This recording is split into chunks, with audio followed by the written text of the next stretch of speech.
Welcome back, guys.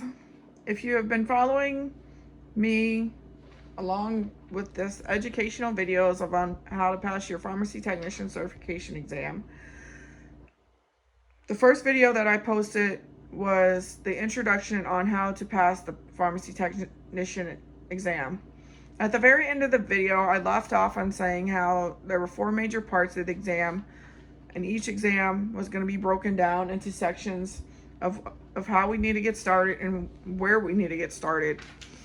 The first part of the exam that I'm going to discuss heavily on is the laws and regulations. But the 4 parts, again, if you don't remember, are medications, which include the brand, generic, drug classifications, and your most top 200 drugs that you will use in any pharmacy setting. Number 2 is the federal requirements, which is the laws and regulations. The laws and regulations section of this training will be broken down to several videos. There are so many laws and regulations, it makes you want to cry. But honestly, the laws and regulations is what protects our customers and ourselves to make sure we are following the rules and regulations of our job requirement. Number 3, patient safety and qualification, and then order entry and processing, which includes the math calculations. So the very first thing I would like to talk about is the laws and regulations. We are going to hit this section heavy. We're going to hit it hard. It's not going to be fun. It's going to be very educational, and it is a very must-know, down to earth, straight to the point. This is what you need to know. So we're starting off with part 1. As you can see, I got the DEA. How it's broken down is I put the acronym, and then I put the definition of the drug. So an example on the exam, it could say, what does the DEA stand for? As we know in this video, it stands for the Drug Enforcement Administration. This law regulates and controls all substances, all controlled substances. That could be your C2s, your controls 3 through 5, which we will explain later on in further videos. It also overlooks the CSA, which is the Controlled Substance Act. That is a very important question for the exam. It will ask you which law oversees the DEA. The way I remember this is DEA, CSA. They both end in A. DEA, CSA. DEA, CSA. Sometimes I repeat stuff 3 or 4 times because it helps me memorize, and it could help you. Another thing they could ask you on the exam is the federal, state, well, the federal requires records to be kept on file for 2 years. But in the state, it is 1 year. What I'm saying is by that is when you're working in the pharmacy field, when we're collecting prescriptions throughout the day, you have to keep a copy of the controlled substances prescriptions. So in your particular state, it could vary from 1 to 2 years, but I believe in Florida it is 1 year, but the law does state the state is 1 year to be kept on file, and federal is 2 years. The very next law I'd like to talk about is the Durham-Humphrey Act of 1951.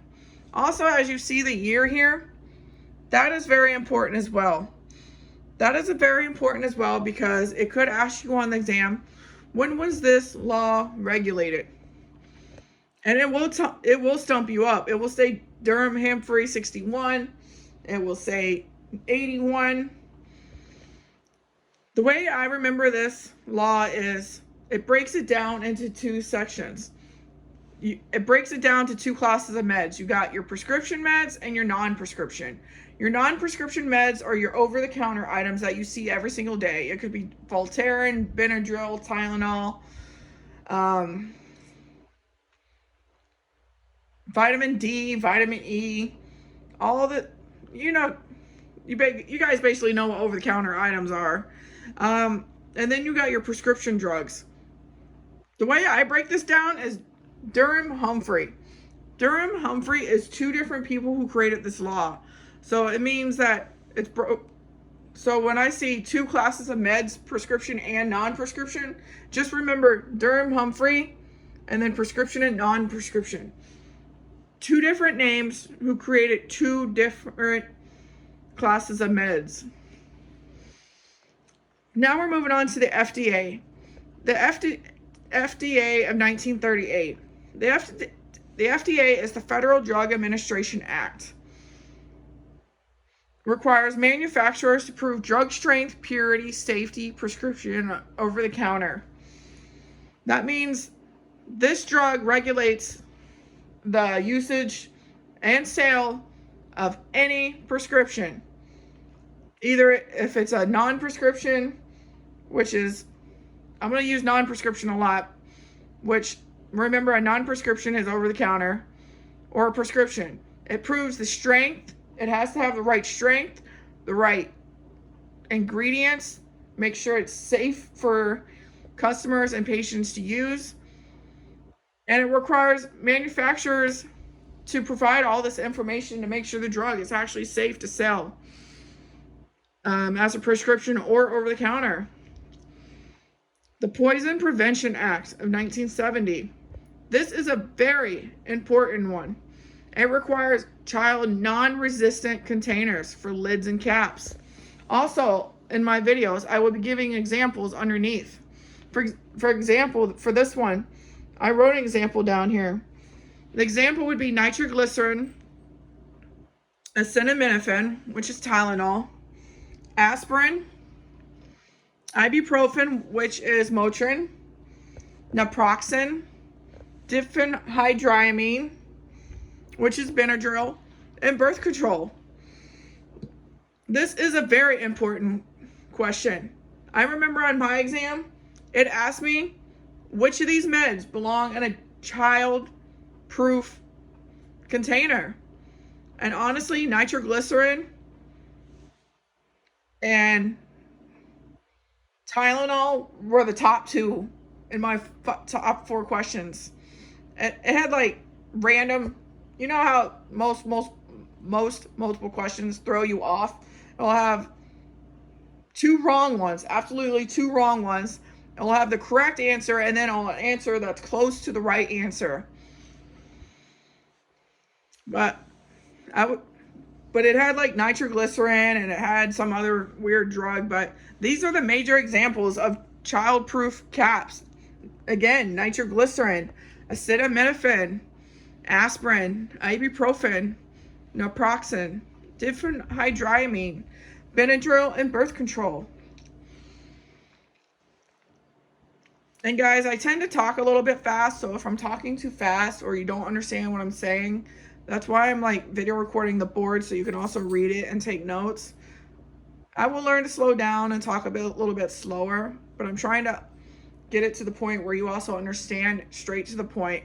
I'm trying to help you find a different way of learning this quickly, not quickly, but to a point where you can actually understand and interpret what they are asking. So the next regulation I like to talk about is the Handbook of Injectable Drugs. It is a law that provides resources on parental meds. Parental meds is part of the drug classes that we will eventually get into. I will leave that for now because there's different dosage forms that we will get into, and parental meds is a very important one. The next one is the Hatchman-Waxman Act of 1984. It's also known as the Drug Price Competition and Patent Term Restoration Act. Basically, you need a patent for any new drug that's going to hit the market. It's the Restoration Act patents need for generic meds that must perform like the brand, safe, and effective. So the generic has to be equivalent to the brand. It has to be safe, and it has to be effective.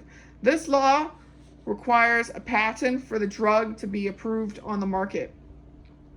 And the drug approval process includes step 1 is the creation study, the preclinical trial, which includes animals.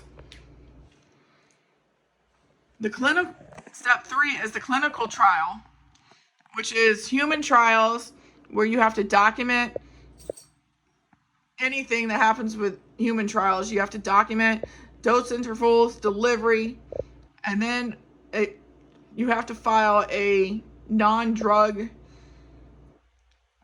application for approval for the FDA to approve.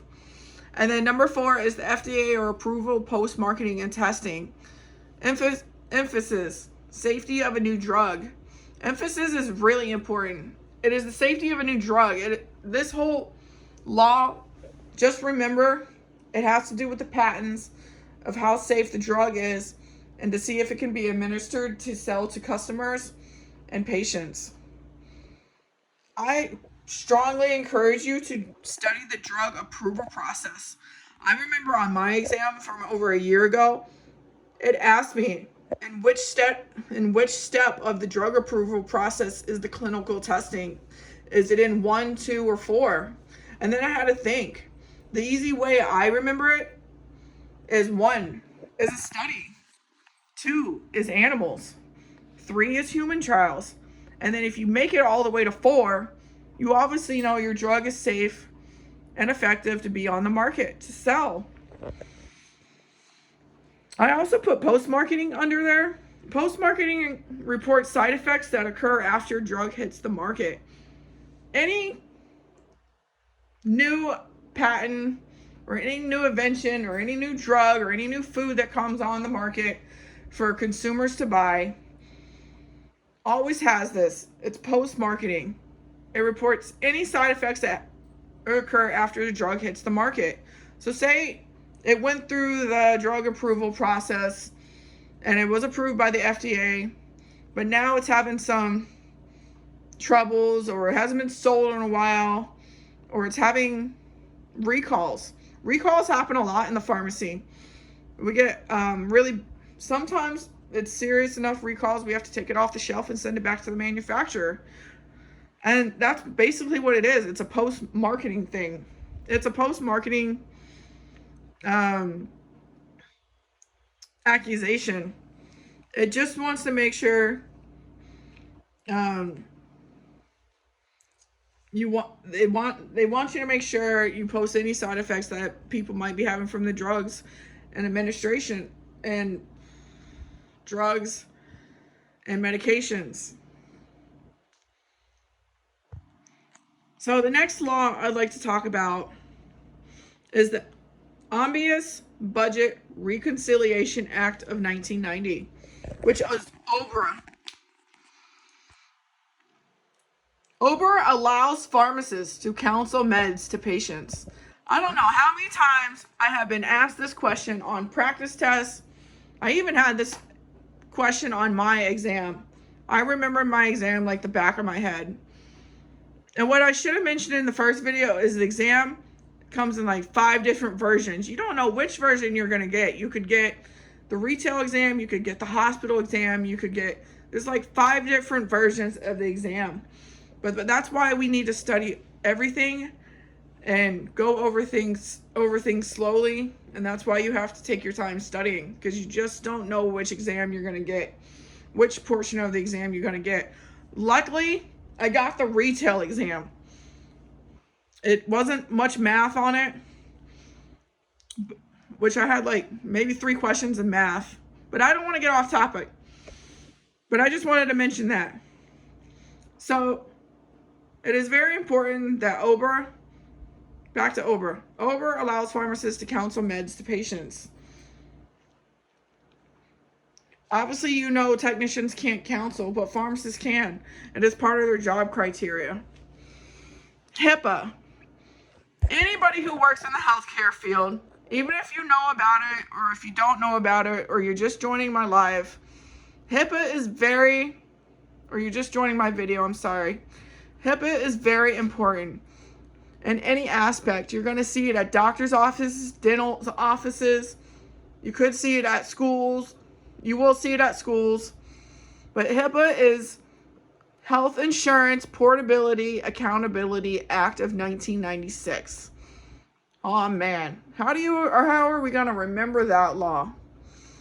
Let's start by saying it protects patients' health information from being disclosed without patients' consent.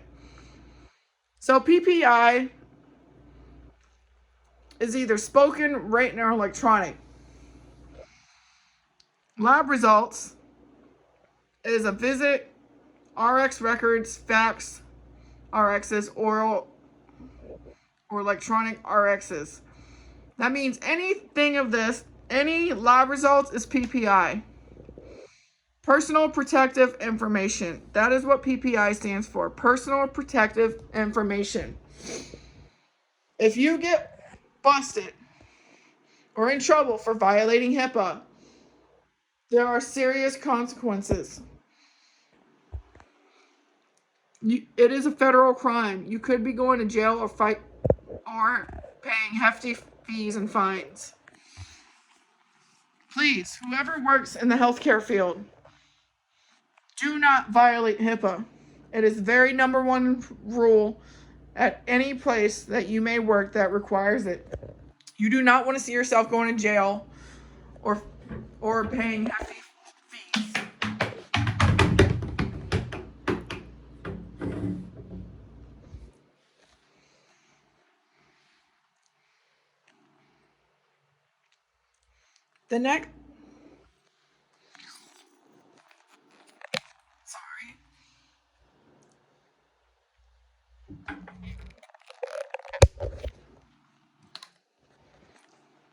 The next law I'd like to talk about is the NDC, which is the National Drug Classification of 1972.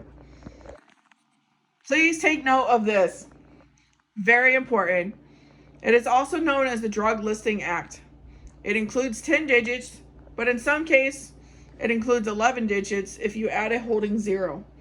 Example of that would be 0256513284. But that example only has 10 digits. So say the holding zero.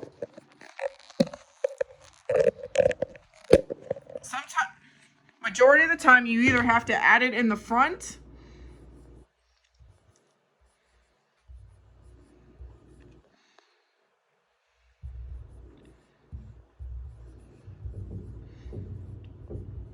or in the middle.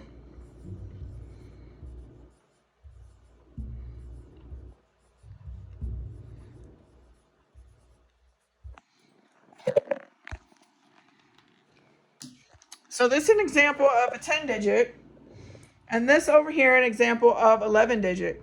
So sometimes you have to add the zero in the front of it never goes at the end.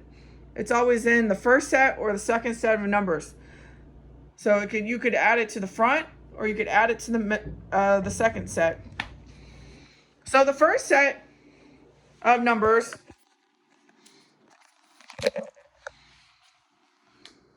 which first, second, and third. The first set of numbers is the manufacturer. 0256 would be the manufacturer. The second set is the name and product. The name and product of the drug. It could be lisinopril and its description. And then the manufacturer could be, there's a lot. There's so many manufacturers. I can't think of one off the top of my head right now, but there are a lot of manufacturers. And then the third is the pack size. So say you have lisinopril 5 milligrams in a bottle of 1,000. So the pack size would be the 1,000. There's 1,000 5 milligram lisinopril pills in that bottle. This is very important. The NDC is very important. I don't know how many questions or how many tests I've taken. The most common question they usually ask is, what are the last 4 digits of the NDC. And now we know it's the pack size. Study heavily on the NDC. Or it could ask you, what's the first set of numbers? The manufacturer. I remember on my exam, it asked me what the second set was. And I'm thinking to the back of my head, how do I remember the NDC? The way I look at it is it's the manufacturer who makes the product, and then it's the product in the name, and then it's the pack size. There's different ways of how you can memorize it, but I always knew that the pack size was number 3. But anyway, how you guys want to memorize it, that's on you guys. But honestly, a number 1 test question is either how many digits are in the NDC, what's another name for the NDC, and then it'll ask you which set. It will ask you what is the first set, second set, or third set of the NDC. So the next law and regulation I'd like to talk about is the Controlled Substance Act, as we mentioned in the beginning of this video, which is part of the DEA. The DEA oversees this act. It regulates the dispensing of controlled substances to prevent diversion and drug abuse. This act helps people who get addicted to opioids, narcotics, controls. So the DEA and the Controlled Substances Act both work together to help these people off the pain meds, because they can be very addicting. The reason why I put diversion next is because diversion is part of the definition in Controlled Substance Acts. Diversion is the use of controlled substances for meds for recreational use. Recreational use is you use the drug without having a proper prescription for it, without a doctor prescribing it for you. Or you're using it in illegal terms than how the doctor wrote it. Or you're using too much of it.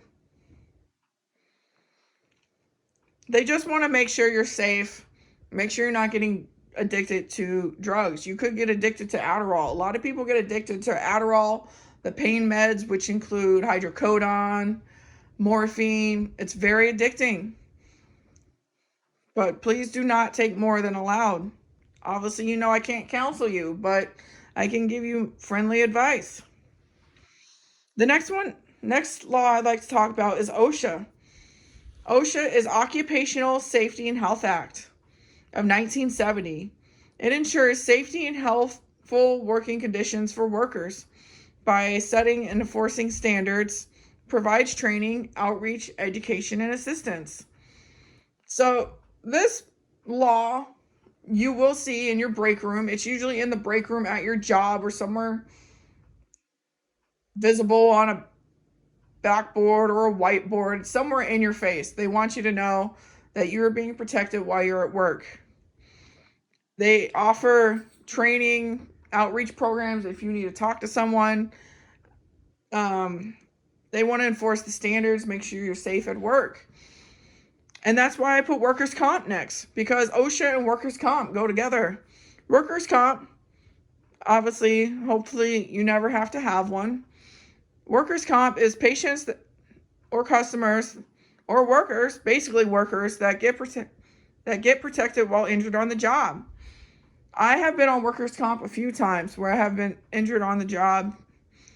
It's not fun. You're off work. You're not getting paid your regular wage, but at least you're getting paid something, either if it's your fault or not. But I pray to God it's not your fault. But and I pray that it never happens to you, but it does. It happens to a lot of people. They do get hurt on the job, but that's why OSHA is involved, and that's why workers' comp was created. It covers your medical bills. It sends you out to doctors to get treated, to get you back to work. And that's why OSHA was regulated, to help enforce those standards and laws. The next two subjects that I want to talk about is Medicaid and Medicare. They are two different health coverages. Medicaid provides health coverage to low-income individuals and families. A lot of people, no matter where you live, might have Medicaid.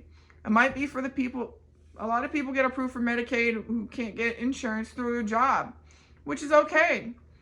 But it's mostly for low-income individuals and families. Medicare. Medicare provides healthcare coverage to individuals over 65 years of age. There are 4 parts. This is very important to memorize. There are 4 parts to this. Part 1 is A, provides hospital and inpatient coverage.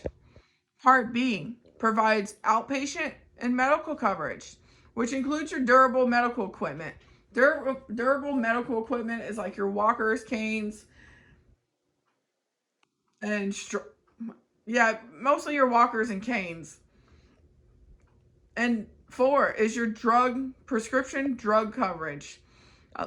If you're gonna be on Medicare, make sure you have Part D and Part B. A lot of people who are on Medicare have Part A and B, which D is your drug coverage. And also Part C.